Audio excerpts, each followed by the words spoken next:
Hello, everyone, and welcome to Spotlight on Youth. My name is Lynn McEntee. I'm your host for today, and we're very excited to launch this first podcast for Spotlight on Youth.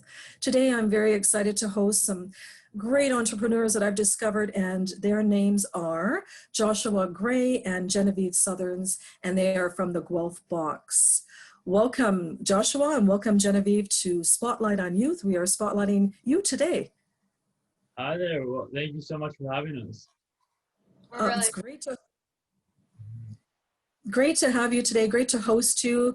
I understand you're up at the cottage. We are here on the 14th of October, and we're broadcasting this show today. So thank you for being here with us. We really appreciate it.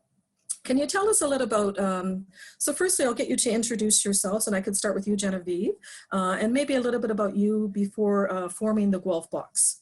Yeah, absolutely. So I am 18 years old from Guelph, Ontario, and I was born and raised here and grew up in a large family. So I have lots of siblings and awesome parents, and I'm currently studying at the University of British Columbia. So I'm actually doing a science degree that started this fall. And before Guelph Box, I really was just into all things business and science, and I danced growing up and was just kind of all over the place, really exploring whatever I could. And I graduated high school, and then I took a year off to travel. So took a gap year and lived in India for a little bit, went to Australia, went to France and Singapore, and just really explored the world. And then COVID happened and brought me home, and here we are. But yeah, love to travel and love Guelph and my family back home as well. Oh, that's amazing. So your experiences bring a lot to the table, and this concept of even forming the Guelph Box. So you were brought home back to Guelph. Were you traveling in India, or were you traveling somewhere else? I was brought home from France. So Yes. I started my year in India, and then I came home for Christmas, and then left again for Asia Part 2, Australia, and France. And then yeah, missed out on Africa and Israel, but hopefully I'll be back again soon. So. Oh, absolutely. Thank you for that background story. Really appreciate that very much. It helps our listeners. And Joshua, could you tell us a little bit about yourself and what brought you to Guelph Box, or some of your experiences beforehand? Of course. So I just turned 20 years old. I'm a student at Carleton University up in Ottawa, where I'm studying international business. Sadly, I was supposed to be abroad right now in Austria living for a year, but because of COVID, that isn't happening, unfortunately. But it's not the end of the world, so I'm at home. Before Guelph Box, I was just up at university. I grew up in Guelph, was born in Guelph. I grew up playing hockey in Guelph, and I loved it. Loved like being part of the community. There was always people sponsoring me, fundraising me, and my family's been very local focused. Going to markets, buying from local bakeries, local vendors, that sort of thing. I was raised up, brought up in that, and I was a huge contributor to Guelph Box. And part of the reason we were both raised like that, and part of the reason why we started it, is that we were raised with this idea of supporting local. So that's kind of a bit of background on me for sure. So that would be how you began the idea. Is that how did this? How does this concept come to be of the Guelph Box? Tell us a little bit about that. Yeah, so it was honestly such a rapid moving decision. It came together in just under 36 hours. Essentially, what happened was Genevieve was traveling through France and was brought home. I was doing school up in Ottawa, and I think it was within 2 days we were said, it went from not having anything known to being sent home from school. So we both came back to Guelph, and one of the things we had heard on the radio was that people of the age of 70 shouldn't be really leaving their homes; they should be staying inside. And so we were thinking, let's do something to help them and help those people get groceries and food.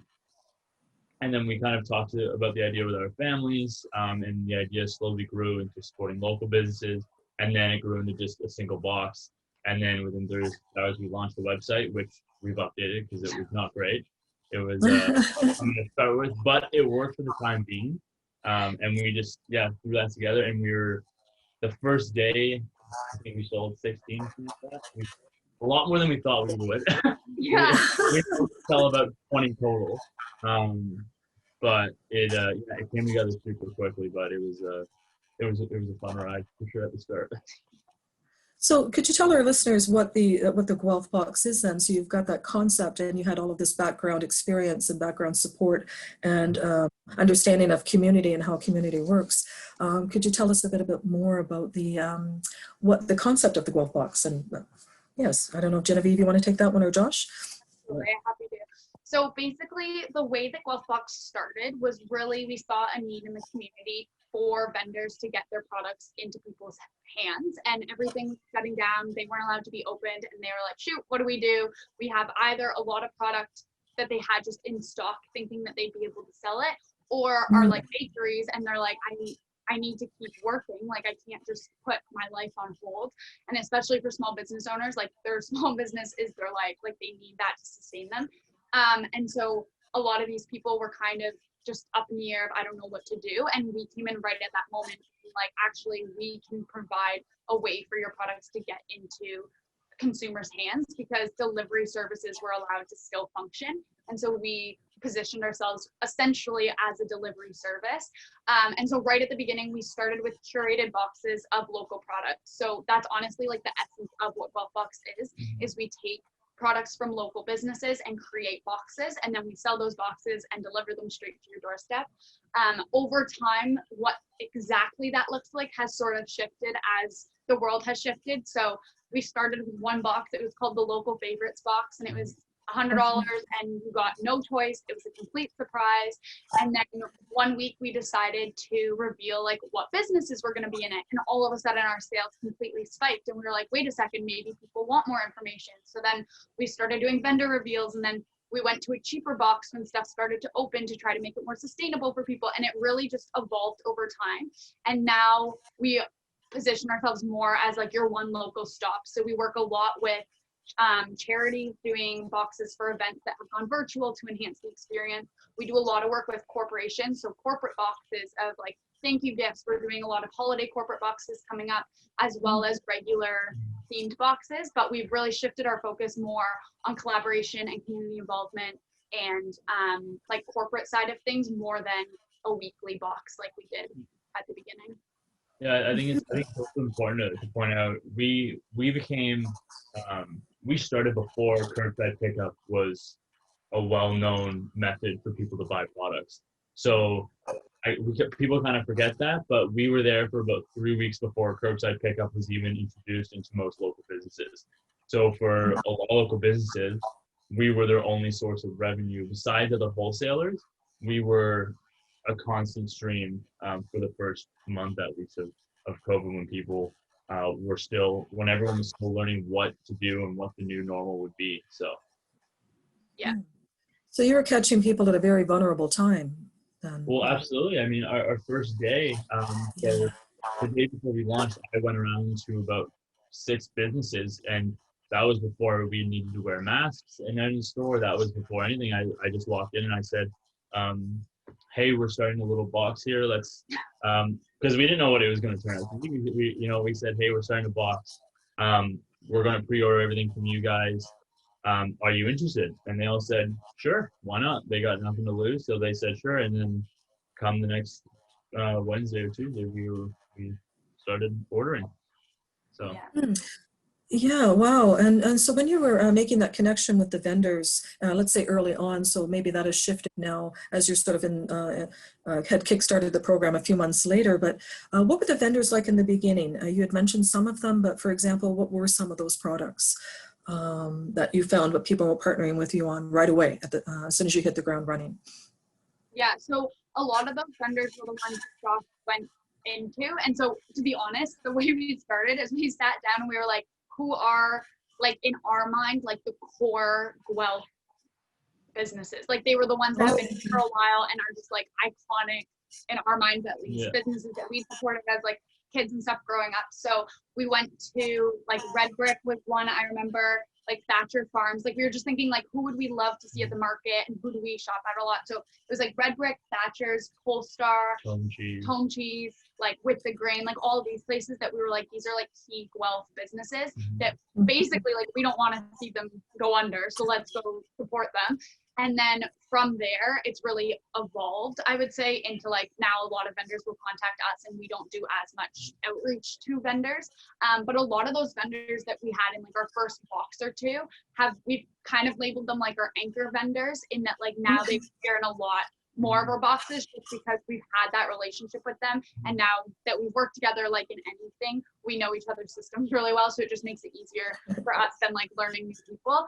And they have a killer product. And they have amazing products. Yeah. So it was definitely a whole mix of stuff of like baked goods. And then we had cheese and we had bread and we had non-perishable items. And it was just kind of a whole combination of food. Like primarily it started as a food box. And I think like looking back too, it was such a team effort. Like when I think back of talking to those vendors, I mean, like I was in quarantine from traveling, but he was out talking to them and then calling me to report back. And like, I just remember sending those emails at the beginning and it was just like, thank you guys. Like we were thanking them. They were, we were just really like in this together of like, oh my gosh, like you're going to make this happen for like us. We were excited about the idea. And then they were excited because we were like giving them a reason to get a product out. So it was honestly like just a win-win-win situation right off the bat. And I think that was really what made it so successful, was that every single person benefited. Like no one was losing out in our model. And yeah, honestly, like so thankful for those vendors, and we've made some like awesome relationships and friendships through it. Yeah, it was also very organic, the whole process.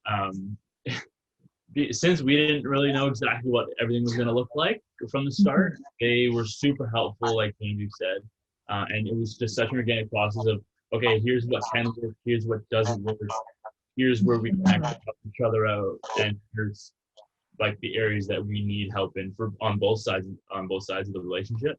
And you know, they're small business owners, they're incredible people. What they go through on a daily basis is amazing, and like it shows when you're dealing with them. They're great people to get to know. We've been super fortunate and blessed to get to know all these vendors for sure.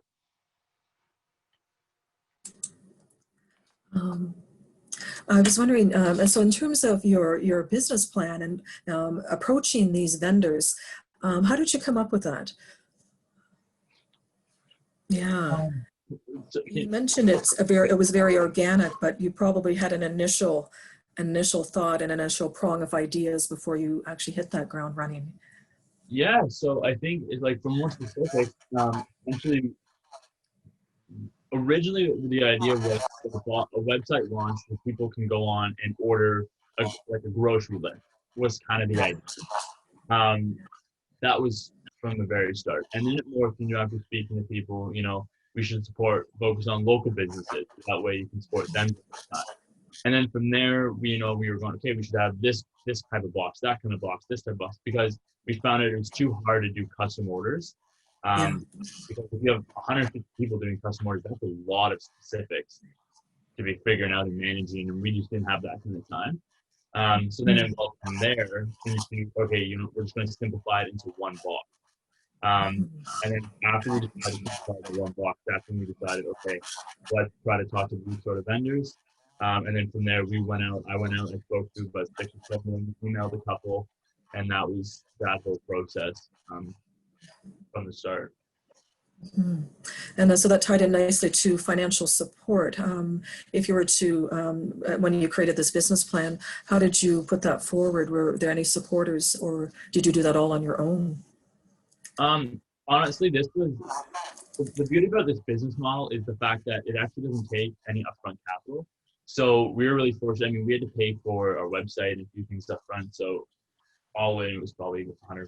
It was really cheap. And I remember at the time, that was a lot of money. It was so much. Yeah, we were like, oh no, like what if we don't make $150 back? Like I remember, like you sat down, you're like, okay, like if we want to update our website, it's gonna be an additional $10 a month. Like, is that okay? And I remember being like, I don't know. And now looking back, we like laughed so hard. We're like, if only we'd known like $10 a month was not gonna be make or break for us. But yeah. So the beauty thing about our model, the way our model works is we pre-sell all of our products. So we don't hold any inventory, and we don't have a warehouse. We don't have any space. So what we do is on our website, it's all online. So we don't actually have to have a storefront.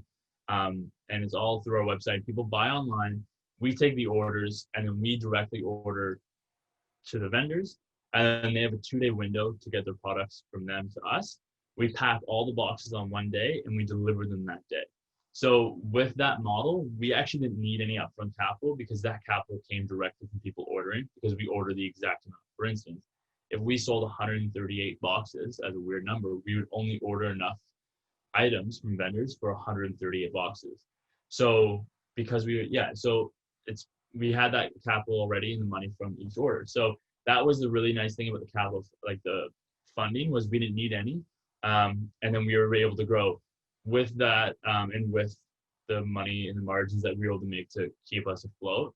We were able to grow and hire a couple more people to help us out and to update our packaging and update our website and all those sort of things.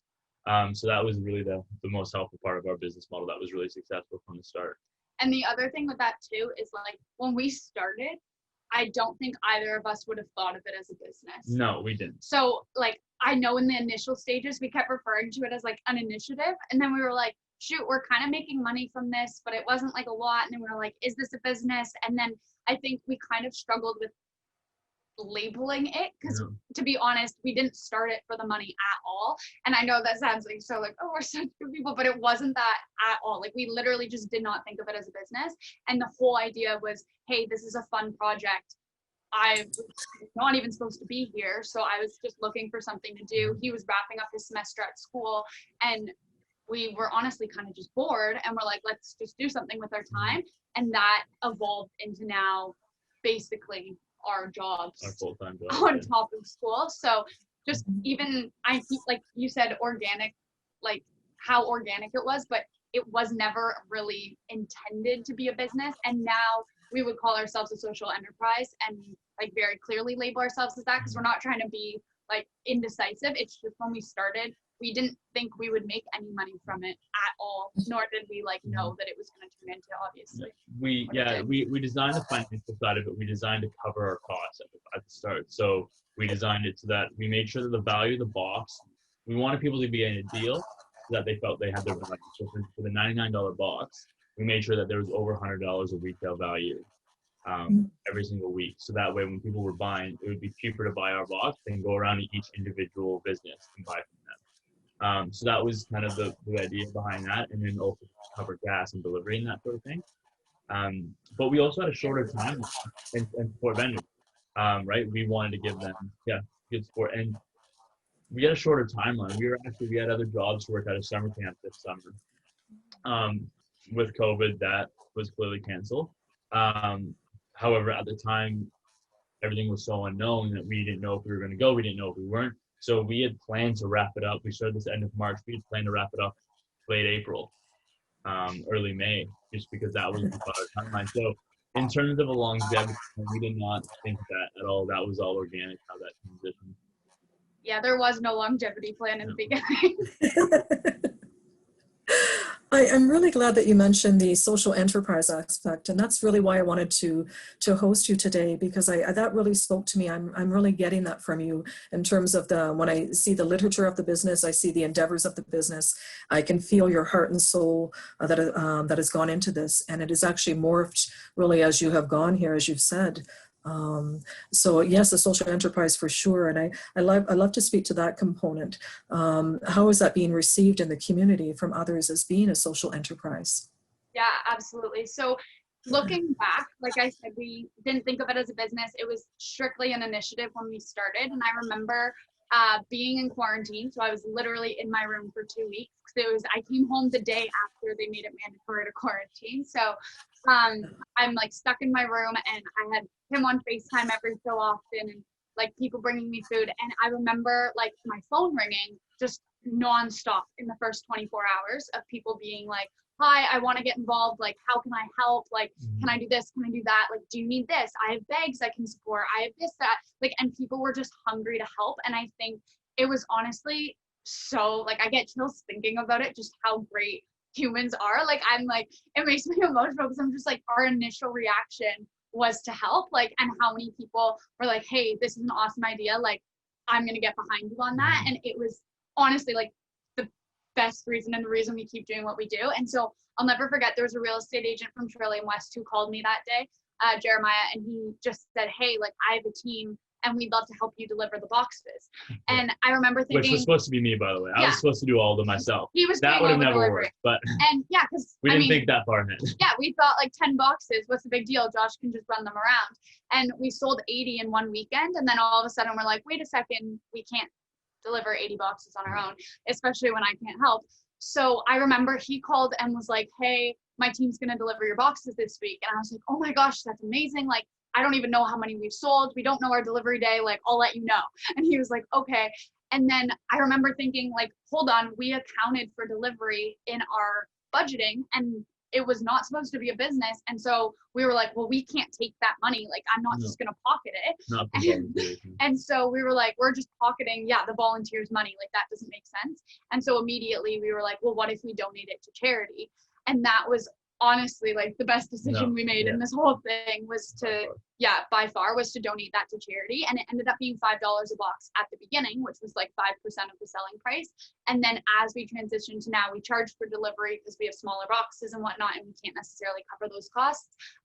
We still make sure that 5% goes to charity, and that's just like in our bones and in our DNA now. And like, even if you work with us as a corporation, like if we're doing corporate boxes, 5% of your order will go to charity, and we give you the option of what charity you want that to go to. But honestly, like, it's just one of those examples of like helpers create good, because and so that like $5 a box started, and then it's become 5%, and we've been able to give back over $15,000 into the community in just 5 months. So it like literally just went from a couple dollars to exponentially being able to help. And I think for us, we were just talking about this actually before we started the interview, and we were saying like a good community we recognize has like good thriving businesses and economy, but also charities. And I think right at the beginning of COVID, as jobs were starting to be lost and people were looking for ways to help, but at the end of the day, like, charitable giving is the first thing that gets cut out of anyone's budget usually,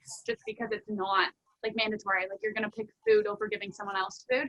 And so for us, it was really important to not only focus on the vendors, but also focus on charities and make sure that that was just a key part of what we did. And I think it speaks true to like literally our core beliefs as human beings of like, we believe that like you should be helping others and like doing good, and just how much doing good actually just like comes right back to you, and how much more beneficial it's been for us even because of that element. And I would say, you know, we were in a very special and unique position because when everything kind of broke up with COVID, people were looking for a way to help, and we were a good vessel for that.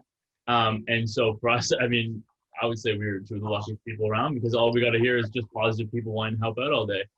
So I mean, we were on like a positivity high for the first month and a half at least, because we'd get 3 phone calls a day of, hey, can our neighborhood association drive for you? Hey, you know, we have a Jeep club in town who wants to drive, or hey, we have, you know, I know a friend who lives out who makes recycled boxes. Can they donate that to you guys? Like, honestly, any idea of a way to help, you name it, we heard it, right? And so for us, that was really cool because it shows the power of community, and it shows the power of supporting, right? There are people, it was so cool to see that in such a quick and scary time, the amount of people who said, you know, I'm going to try to do good at this, I'm going to try and help, it was incredible to see. It's what got us off. No. Yeah. And isn't that what it's just really all about? And how wonderful for you to discover that as young people, but also to impart that into the community. You have created something that is morphing as you go, and before our eyes, it's changing every day. And how cool is that you've engaged others? You talked about some of the other people that have reached out to you in terms of rides and things like that. And how do you manage that? How do you do that on a week-to-week basis? Engaging the people, engaging the community. Yeah, so I think at first, with all the guidelines, and because we didn't know, there was so little information on what COVID was like and how it was spreading, there was too much information but not enough. We were very thankful, but we were very like rigorous in the way we tried to help. We wanted everyone to be safe, right? Our whole motto at the beginning was stay home, support local, because we wanted people to feel safe. Getting their products, we wanted people to feel safe supporting these businesses. So we were very, picky is the wrong word, but very like intentional and selective with that, because we wanted to make sure that everyone was safe. And then honestly, it was just depending where we needed help. A lot of the time, for the first little while, it was drivers. We had another real estate agent actually help us with all of our mapping, because as you know, you have to map the best route for those drivers. And after I did it a couple times, it took a while, and we didn't have the time to do it. And so one of the real estate agents reached out to us, Andra, and she was like, "How can I help?" And that was the need that we saw, and she was like, "Absolutely." And did that for, was it a month and a half, 2 months probably? Yeah, like 6 weeks. At least 6 weeks, and, and that took so much stress off of us that allowed us to move into other areas and work in other things. So we were really grateful for that. Yeah, and I would say too, like at the end of the day, like now, so I mean, like honestly, yeah, it's all Guelph Bucks, but in my head, there's very much distinctions between each of, I don't want to say seasons, we always make fun of that word, but like seasons of Guelph Bucks, and like the initial like startup, we were working like 75-hour weeks, like literally, like I feel bad for our families because it was just like our life was Guelph Bucks. Like we talked about breakfast, lunch, like, dinner, before we went to bed, when we woke up, and like so much would change in a day. Like it would be like the first delivery day was supposed to be a Wednesday, and then on Monday night Ford announced that everything had to shut down other than like delivery services and something else, and we didn't know what we were. Like we were like, are we a delivery service? Are drivers gonna get in trouble? Like we had no idea. And I remember reaching out to like the mayor and Lloyd Longfield and like people being like, can I deliver on Wednesday? And they were like, I don't know. And we were like, what do you mean you don't know? But like no one knew anything. And so I remember we switched our delivery day to the Tuesday just in case, because it was gonna come into effect at midnight. So I remember like calling the vendors at like 8 o'clock at night on a Monday being like, we need your product tomorrow. And they were like, what do you mean you need it tomorrow? And like, everyone just pulled in. And I just remember like going in and out of my mom's office being like, hey, Polestar's in. And then we'd like go back and we'd be like, hey, that juice is good. And then it was like, put the brand is in, let's do this. And just like literally the first chunk was just like go, go, go, go, go, go, go. And then it kind of didn't like slow down, but I would say people started to go back to work. And so we started losing some of that like volunteer help. And obviously like volunteering to drive is really easy when you work from home and you don't have to be anywhere at a certain time. But as soon as you start adding like, well, I'm commuting, I can't get there for 4:45, or oh, I'm doing this. So I think a lot of the like volunteer help deteriorated at that time. But then like that support didn't waver, like it just shifted more so than dropped. And then like people would support us by purchasing boxes or by sharing it with a friend, and there are just so many other ways for people to get involved that at the beginning the volunteer management was definitely a huge part of it, of like, okay, you have this week, and then we were booking like 5 weeks in advance, being like, okay, like you're gonna have this week because we already have people lined up for these weeks. But then now, so it's more like, hey, actually purchasing a box is honestly the best help you can do, because then it not only supports us, but also the vendors and also the charity and stuff like that. And we actually have people now in place and have been able to provide employment for other youth that otherwise would be sitting on CERB and are like, well, I'd rather do something more meaningful with my time. So we've kind of shifted more into the employment model more than the volunteer model as we've just evolved over time. But by no means has the help subsided. Like it is still full force, and we're always happy to hear from people in ways that they can get involved, and we're always happy to find ways for people to help out, because the beauty is in those relationships 100%. And that's amazing. Wow, I can just hear the energy, and I'm so excited for that. And thank you so much for kind of sharing those things. I really appreciate it. And you can feel that you're imparting all that to other members in the community as well. If you were to identify now the shift moving forward for the business with possible shutdown again, how do you see that happening? Do you see that taking a paradigm shift again, or could you explain a little bit more about that? Yeah, honestly, one of the pillars of our success, I would say, is our flexibility. We've changed and discussed changing our business model on a daily basis for about 6 months now. But we've tried to flow as much with the way everything's been going. So, for instance, like we said, as vendors started to open up, we lowered our box price to make it more affordable. We've moved and done it bi-weekly to make it more practical for people. We've changed little things here and there. And right now, so we've shifted we did from the end of March to the end of August, we did a box every single week. And that was our model. It was a weekly box. We started off with local favorites, and then we moved into the stay local box, which is a little cheaper, more customization. So you actually got to choose between a couple products. So for instance, we had you could choose between cinnamon buns or mini apple pies, that sort of idea, from the same vendor. And then coming into the fall, our goal and what we want to see is the more people going into businesses, the happier we are. So we want people to be supporting local. So, and it doesn't have to be through us either.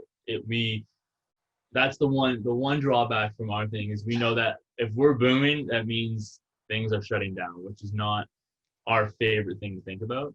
However, we do really, we were really happy come August when things were really opening up a lot, because that meant that more people were out, more people were seeing those business owners and meeting and supporting. So from there, we decided to shift and drew more, like Genevieve said earlier, charity online events, as a lot of charities are moving their events online. We already did one last week for Hope House downtown. We did an experience box for the Hope in the Street fundraiser, and that was a huge success.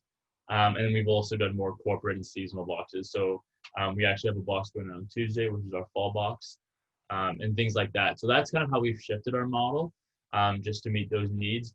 If you were to go back and do another, lockdown type thing, we'll have to cross that bridge when we get there. That's kind of honestly, that's a bit of our model, is solve today's problem, solve tomorrow's, but we can't solve next week's just yet. Yeah.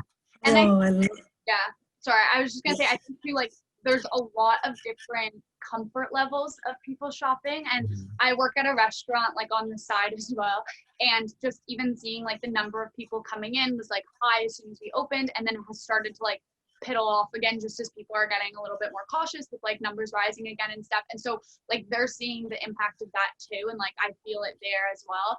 And I think just people's comfort level too, you can't necessarily eat on patios in the winter, so are you comfortable eating inside, from a restaurant standpoint, let alone are you comfortable going downtown, or are you comfortable going into these businesses? And so I think for a long time there will always be a need for something like this. And we hope to fill that need for people of being actually, I love these businesses and I want to support them. And we've been saying, people want to help, but just not necessarily feeling comfortable going. And so having this option, I think, will stay for a while. And I think our intention is to continue it as long as there is a need for us. But I don't think if there's no need, we're not in a position of being we need to keep going, because at the end of the day, hopefully that means that people are supporting local in a different way.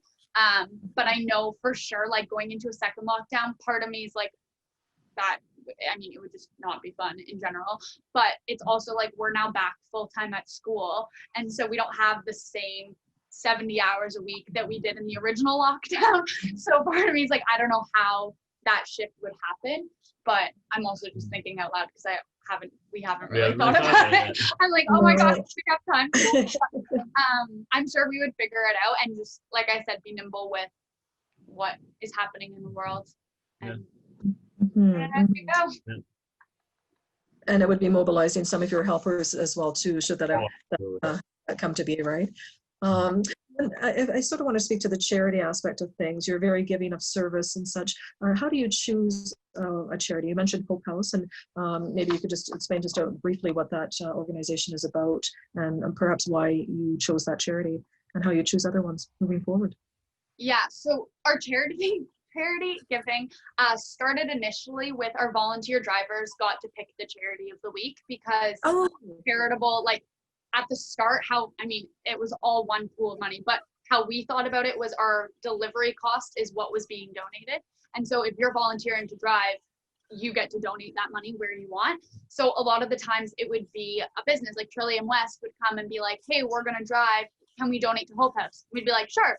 And then we would take the money and we would donate in their name to that charity, whether it was Hope House or Women in Crisis or Chalmers or wherever that was. And so it started as delivery drivers were able to pick, and then it kind of evolved, and sometimes charities would approach us and be hey, if we have volunteer drivers, can you donate to us? We'd be like, sure, like if you're providing drivers, absolutely. So it really started primarily with what other people wanted. I don't think we picked a charity until like June or something, because and then even it was just, we put out polls, and then so another way we did was on Instagram and social media, we put out polls to see, hey guys, like vote which one you guys think would be great to donate to, and then we kind of, as after those were ranked, we kind of went down the list and said, okay, we'll do this one this week, that one that week, that one that week, and that way, and we try to get a new charity in, just to spread the love,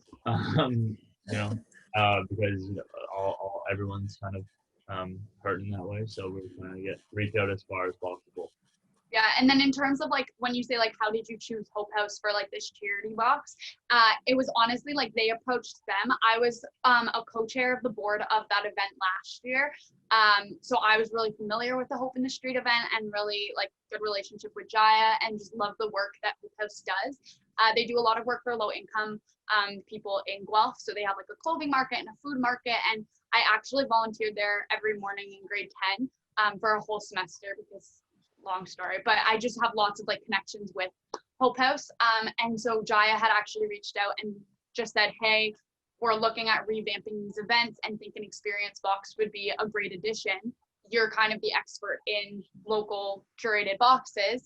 Do you want to do this? And at first I laughed and was like, I don't think I'm an expert in anything. But then I was like, I guess we are. And so we sort of just said, yeah, sure. And so we just launched the Joy Filled box, which is in conjunction with their Joy Home Tour. That's going to be virtual this year. So that's available for order now until the end of October. And just, yeah, so honestly, they contacted us and then we were like, sure. And then all the proceeds of those boxes go to them. So for us, that's kind of just, I don't want to call it pro bono work, but it is like we just do that. It's another way to give back. We're happy to donate our time to those charities. And then we're doing one with Guelph Film Festival coming up. So that's another aspect of like their festival is going to be online. So honestly, like most of it is people just reaching out to us, and we usually say yes because we're happy to help. As long as we have capacity for it, the answer would be yes.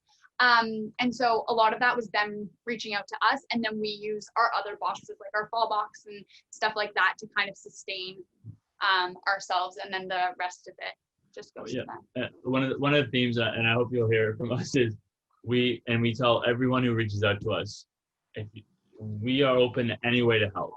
We are not limited to a set defined 3 ways we can give, or 3 ways we can help the people out, or 3 ways we can support.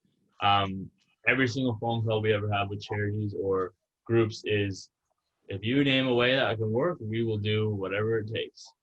Because I think that flexibility and that nimbleness is success. Like that's what helps people, and that's what drives success. And I think we've been really successful in that. So I'm only laughing because my mom has a book. She wrote a book called Nimble Facilitation and Leadership. And so every time I use the word, I laugh because she's the only person I know that uses that word, but it's literally her entire brand. And so we just always laugh when we use the word nimble. She'd be so proud of us.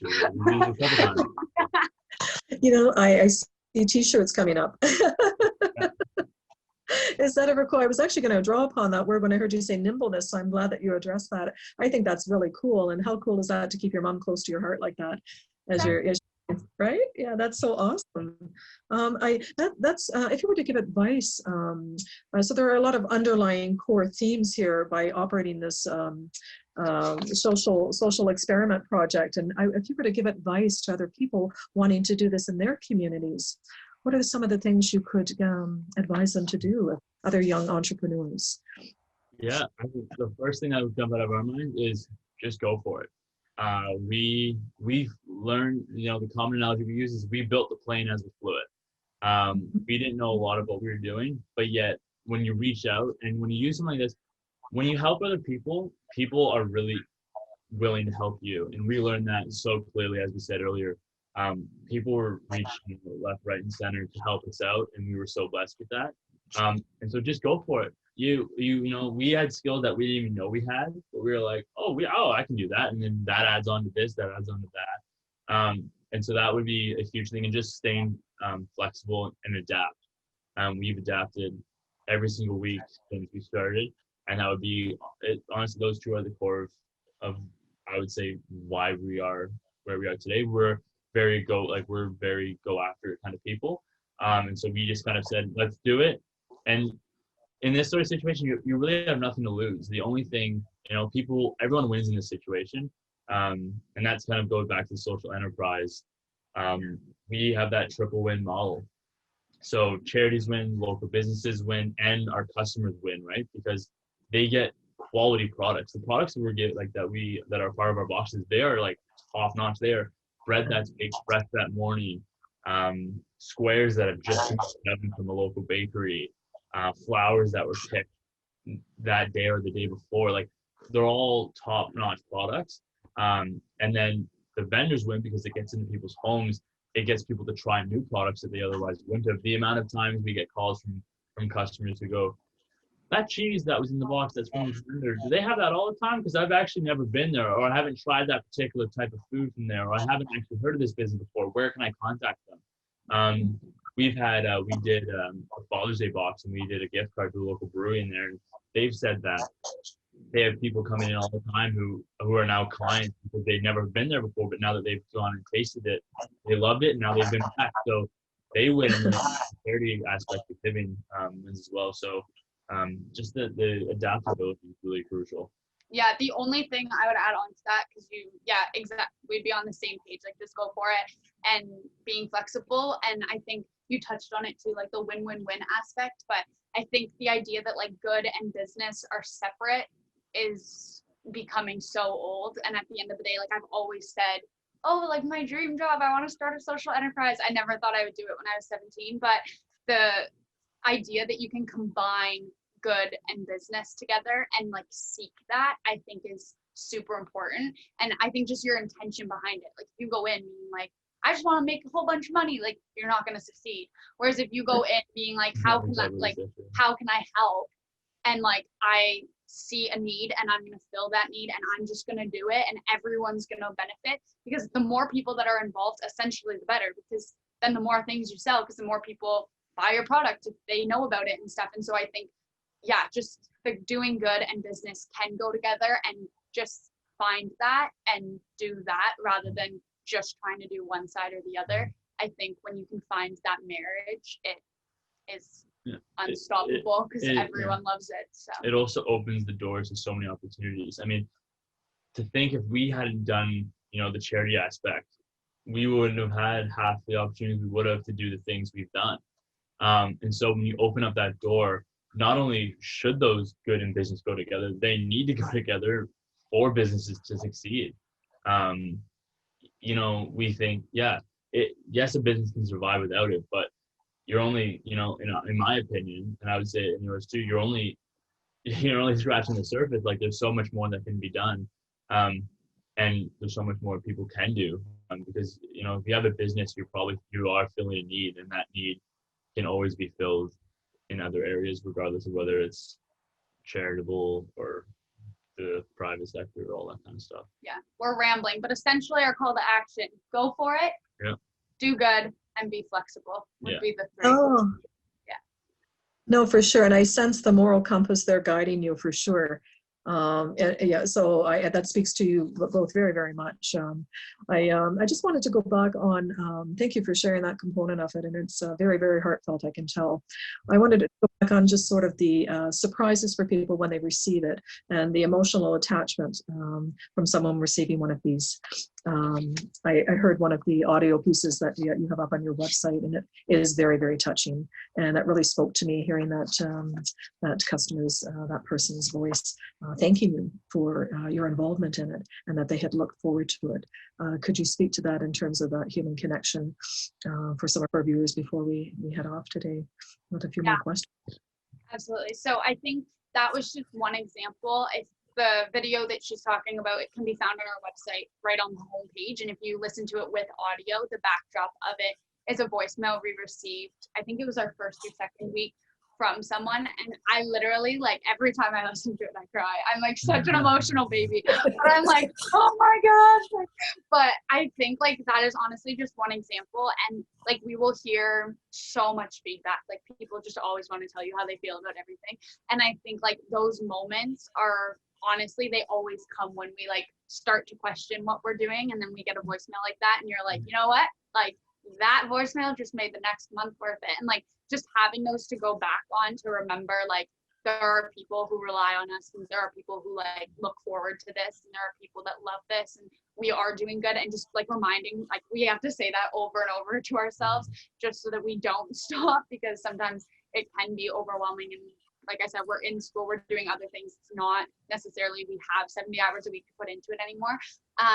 But I think that human connection is honestly what keeps us going. And I remember the one day I went and dropped off a box to a customer. She's literally bought every single box from the day we started, every feature box we've done, like, no joke, every single one. Absolutely, like, adore her. And for us, like, that's just a name on a screen, because we don't, like, we had never met her or anything, but we're like, oh, thank you, like, she got it again. And it's like, you can count on her every single time. You're like, well, at least we're gonna sell one. She's always one of the first. She's always one of the first. We're like, at least we're gonna sell one. And the one day I was like, you know, I'm gonna go deliver her box and meet her, because I was like, I need to know who this is, because she literally supported us so much. And I went, and I just remember her telling us, like, basically this story of how her and her husband have been like stuck in quarantine, and for him, like, this was the one thing that like they were able to look forward to together every week, and like unpacking it and the surprises and stuff. And her husband had some health issues, so he wasn't allowed out of the house as much as some other people would have necessarily been. And so she, like, for them, it was just the thing that was sustaining them throughout quarantine. And I remember just thinking, like, what? Like, are you sure? Like, I was like, no, like, this is just a box I made. Like, I don't think so. But just the impact that it had on people beyond that. And I think, like, I would, like, both of us would just be quick to put that back on the community, that like at the end of the day, yeah, it was like our idea and we made it happen, but if it wasn't for people buying boxes, and if it wasn't for all these other people coming together, like, that would never be possible. And so I honestly, like, every day we say like how much we love Guelph, and just want to like thank Guelph and the surrounding area for supporting it, because it's people that are making this happen. If people stopped buying boxes, we would stop, you know what I mean? Like, there's not much else than like people are honestly what keep it going. And we're both very social people, so I think the people aspect of it really appeals to us. Yeah, and I'd say, like, you know, one common description of people receiving boxes, it's like Christmas morning. We've heard that time and time again of people saying, especially at the beginning, people were stuck in their homes for 2 months, 3 months. So for them, it was something coming to them that day. It was like Christmas morning. It was like unwrapping a new gift. And you know, we launched a pickup option 2 months ago, and since then we've actually had some consistent customers, tongue twister, who have come pretty much every week, and just getting to meet them, see their face, and build those connections. It's been cool to see that. There's some of them that we've actually gotten to know pretty well, since we get to see them every week, and all of our drivers too. I mean, we always heard. We had actually, since we had always had volunteers, we hadn't done driving for a while, and we always would have people say, you got to get out there, you got to meet people, because they're so excited to get them. So we've honestly really had good feedback from people receiving their boxes. Wow. What was that like on your first one then, that first experience, going and delivering that? It was so nice. Like, I was thinking that. It was just, I think it was really rewarding, because it was like you put in all this work, and for us, it was really like all hands on deck, head down to the books. Like, we were just go, like, never left our computers or phones. Like, it was just, and I mean, like, you're running it fully online. So we're in our bedroom, like, oh my gosh. And they're gonna be like, oh, and like, did you see this email? Like, that's so cool. And then you'd like go back to working, and like, it was just really nonstop. So I think even just taking the time to almost see the end result. Like, I always love delivery days for so many reasons. I mean, I'm usually the one to like piece together the box, like actually pick what's in it. And so I'll spend like hours going through this box being like, do you think it'll work? And I'll try to like visualize it in my head. And then delivery day is just so fun for me, because you finally see like this thing you've literally spent hours looking at on the computer screen in front of you, and you're like, oh, this is so cool. But I think delivering it just took it one step further of like, not only do you see the finished product, but just it makes it like all worth it, because you're like, right, like it just reminds you why you do it. You're like, this is like, it's that smile that makes it all worth it. And those hours were well worth it when you get like so excited you got coffee beans. I'm like, oh yeah, they liked it. Like, it just, yeah, I think I take it really personally. For sure. Probably more so than I probably should. But I think it also creates that connection like she said, we obviously do a lot of the behind the scenes work. And so for us, we were kind of one step away. So while we were trying to make everything happen, we weren't seeing that end, and we weren't seeing that. And I think it was actually really important for us to go out and see that, that impact and see that mark. Because for us, like you said, they were all just numbers on a computer screen at the end of the day, right? And we would, it was funny. We felt like we got to know these people as they would order more and more and more.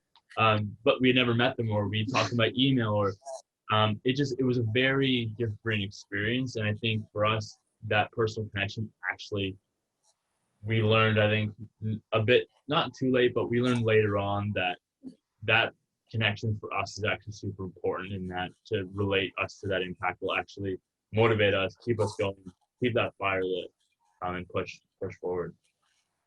Oh, can you speak to the personal note that you put in there? That was awesome for both of you to explain that. The special note actually stood out to me. Everybody gets a personalized note from you when they receive something. Yes. Yeah, so at the start, we wrote like little notes to everyone when we were selling like fewer numbers of boxes. And then eventually it became a little much to like handwrite 300 notes a week. So we have stopped the personal notes from us at least, although like just know if you get a box, that personal note is in our heart, because it's true. Like if my hand didn't hurt, I would write every single person a note. But we do like special notes. We have a lot of people, while we're on the note topic, do like gift the box to people. And so if you let us know like, hey, can you write Happy Mother's Day? Yes. I wrote a lot of Mother's Day cards this year, or just like stuff like that. Like happy birthday, welcome to your new home, congratulations on your baby. Just like all these milestones that people would usually celebrate together. They can't right now. And so a lot of people use our box as a way of gifting it to others. And so if you send us an email, we're always happy to add a note to your order. So I would say I probably write like 5 to 10 notes a week for people, but we do less so from us and more from people who are gifting the boxes. Yeah, we should go back to that. We like to celebrate. So no, it's funny. We always go through the notes each week, and we're always like, oh, they got married, yay! Oh, they had babies, woohoo! Like, it's, we got a little celebration for them. Yeah, we celebrate with you. Yeah, Send of course. us notes. Yeah. We get some good laughs at what people say. Yeah. But, It's good. Yeah. Oh, absolutely. And that emotional connection with the vendors then, I actually wanted to touch base on that one more time because I do feel that deep emotional connection is there. Could you speak to that before we wrap up today? Yeah. A great example would be if you go, there's the video on our homepage, it really displays that. We have, it's an amazing connection because a lot of the vendors we work with, we just share a lot of emotions with them because of the time that we were working in. A lot of businesses were really worried about what was to happen, what was to come. And for us to get to know them during that time, I think expressed a lot of vulnerability and let us know a lot of these vendors on a more meaningful level, which we're super grateful for. It's great now that we can see them. We've actually seen we've gone in separately to order something, like for something like a Saturday morning, things like that. And it's always lovely to see them because you see them behind the counter and you're like, hey, like how's it going? It's good to see you. How are you doing this week? Like this, that, and the other. And it's, creating those connections, getting to know like some of their kids, like with the grain, the new owners there. They have 2 little girls and we've gotten to know them every week while we pick up. So, meeting them, we've gotten to meet, their families, the other people working at Polestar when I go to pick up every Wednesday. I know that staff pretty well now, and it's those connections that I think it was a special time at the start to get to know all those people when we did. Yeah, and I think like the whole idea of vendor relations, like for us at least, it reminded me that behind every purchase and behind every small business is human heart, and like I don't think I ever clued into that. Like we always say being raised, like you're like, oh yeah, we're gonna go get our cinnamon buns, and we love With the Grain. If you can't tell, we talk about them nonstop, but like we're going to get our cinnamon buns from With the Grain. I used to live in Exhibition Park, like that was just our Saturday morning activity, but I never knew the owners, or like I never, you know what I mean? And like now it's just, I would even encourage people to meet those people. Like you don't need to be in our position of being a small business owner to meet them. Like when you go in, be like, hey, like what's your name? Even if it's not the owner, if it's the front cash person, like all these people rely on your support. And I think just remembering that. And like we were even reflecting the other day of how has Guelph Box like changed us almost. And I would say one of the main things is it has totally changed my buying habits. Like now I'm not gonna go to Tim's for a donut. I mean, love Tim Hortons, but like I'll go to Sweet Temptations on my way. Like it doesn't add that much time, and it's like to be able to go in and see those people and be like, hey, like it's just like that human interaction that we crave so much, and this just gives you an outlet to do that. And then not only that, but like literally every time you buy from a small business, whether in person or through us, like someone does this mini happy dance. And I just always picture, like when I think about how excited we get when we get like a Shopify notification, we're like, yeah, like we always like high five if we're together, we get so excited. And I'm like, the fact that like someone does that every time you support small businesses, like if that's not reason to, I don't know what else is. But and like I alluded to earlier, the people who run small businesses, they're amazing, and we've gone it takes a special type of person. I think they learn those over the years, like that's who they become. But they're all so cool, and getting to know them is just such a treat for sure. Oh, I am just so impressed with our time today. And I wondered if before we go, if we wrap up, if there's anything that you would like to share with other youth communities in terms of Youth for Change or a spotlight on youth and unleashing the power of youth with this podcast today. Any call to action? Well, don't let people criticize you for your age. Honestly, we've been very blessed.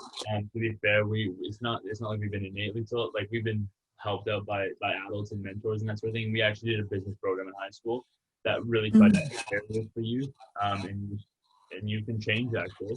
So we've been very fortunate. But if we were to say one thing, it would just be to don't let your age discourage you. There's like, yeah, I can't even sum it up any other way. Don't let it discourage you, because you are more capable. I know that sounds really cheesy, but you are more capable than you imagine. And like you don't feel any different. You know, I still wake up the same I did before we started this business, and afterwards, I still brush my teeth the same. I still eat my cereal the exact same way in the morning. Nothing has changed. And that's being 100% serious. And so it's not like, I definitely thought, to either run a business or to do something like this, you have to have a fundamental change in who you are, and you need to be serious and yes, you will need to put the work in. Yes, it will be hard, but like it's not this big change and evolution that has to happen. It's just take what you have. yeah, and I think you quickly touched on this in terms of mentors and stuff, and I know we didn't get into it today, but I would say teachability is huge, and like don't let your age stop you, but also recognize like you probably don't know what you're doing. And I think like for us that was a huge like humbling moment, and I'm not trying to be like you don't know what you're doing, but like we didn't know what we were doing, and we had to call on people and be like, yo, like what do we do? Or like I remember we were like, we've never seen like this amount of money in a bank account, not even like what we were profiting, but just like revenue coming in. And I remember like saying to my dad, like, what do we do now? And he was like, we can call the accountant. Like, and we like had a meeting with an accountant. We were like, what is this? Like, I feel like we're adults all of a sudden, and just stuff like that. But I just think at the end of the day, like, if you just ask for help and be teachable, because there's a lot of opinions that are going to come your way. So be careful of who you listen to. But I think it is important to listen, because there are many times that if we had done just what we thought was right, we would not be where we are today. And just listening, and like for us, our parents were huge in that. We both come from like really entrepreneurial families. Like literally every single one of our 4 parents has started their own business.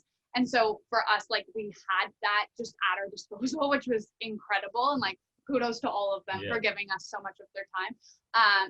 But yeah, like finding people who know what they're doing and sticking with them and listening and taking what you want and leaving what you want. But I think being willing to be taught and is huge. And also know that you will be humbled. We've been humbled. Oh my gosh, yeah. Forget we the pride. we can't even count it, right? The amount of times we make mistakes, or even, I think that's been cool for us as business partners in this. We've learned that, sometimes you gotta come with your like tail between your legs and go, yep, I really screwed up on this part. It's happened times, so and like those conversations are hard, but they have to be said. And I think finding mentors is super important. You know what, and sort of on the tail between your legs comment, I thought that was a fun. Why do you think it's so important to spotlight youth and youth initiatives? We are so underrepresented. I think like he kind of touched on this too, but so the program that we keep like alluding to in high school is called Beyond Borders. We should give them credit where it's due because they are amazing. We love them. And it's a locally done program through the Upper Grand District School Board. And Mike Parsons started it and runs it currently. And basically that program allows you to get experiences that no one usually gets at that age. And the whole idea is going beyond your borders of yourself. You go beyond your borders. There's like usually a trip to New York City. You're doing all these things, and then you do a big fundraising event as like your final project. And it's really supposed to just remind the community that youth are capable of doing more than people think. And I think it's so important to highlight that, in that not only to tell other people, like to tell our parents' generations, like, hey, we're here and like we are going to be good stewards of this earth, and like we want to do good and be environmentally friendly, and we're ready to step into that challenge, but also to inspire other youth and be like, oh, wait a second, like I can tell you, like me and whoever's listening to this podcast are no different. Like no. I love my ice cream. I still go on Instagram. Like I'm not some like entrepreneurial, like crazy, like big shot person, but it's like just hearing the like normalcy of other youth like us and being like, oh, if they can do that, like I can do that too. And I think like for me, like this whole thing would be worth it if one other person just realized, actually, I'm not that different from them. Mm-hmm. And so like I think I can give it a shot as well, because you'll learn a ton. Yeah, I think it's also important because I think especially with like social media, there's these people, these influential people who are seen like there seem to be this like they seem like a different breed almost, all right? But I think that relates to youth because we're given this responsibility. We're not really given the responsibility. We're not really believed to be able to handle the responsibility, and we're not really expected. Not a lot is expected of us at this age, and I think why not? Because we can do so much. Even though yes, we don't know a lot, and yes, our experiences lack that.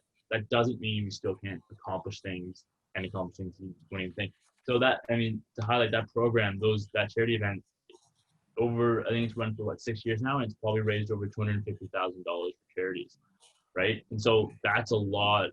Like that's all youth. That's all grade 12 students, 40 to 50 of them a year that have raised over, I'd say over $250,000 in 5 years. That's a lot. And in the last 2 years they have.